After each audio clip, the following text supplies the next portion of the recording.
ছিল ওটা কেটে বাকিটা লিখে নিয়েছো, বাকিটা হয়ে গেছে। দেন তারপরে যেমন কি বলা হয়েছিল যে একটা দেখো A0 দিয়ে একটা নাম্বার আসবে, বলা হয়েছিল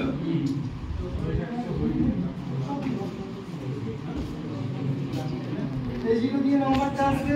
A0 দিয়ে নাম্বার আসার পরে তোমরা ওই পেজটা থেকে কেটে বেরিয়ে চলে আসবে। বেরিয়ে আসার পরে আবার ঘুরে রেজিস্টার অথবা লগইন যেরকম ওখানে আছে সেম ভাবে ওখানে ক্লিক করবে। ক্লিক করার পরে কিসে যাবে, ঠিক আছে। ড্যাশবোর্ড আসলে কি আসবে, অনেকগুলো আইকন দেখতে পাবে। অনেকগুলো আইকনে ফার্স্ট আইকন যেটা থাকবে কমপ্লিট ইওর কেওয়াইসি, ঠিক আছে, বা ই কেওয়াইসি, সেটাতে ক্লিক করবে।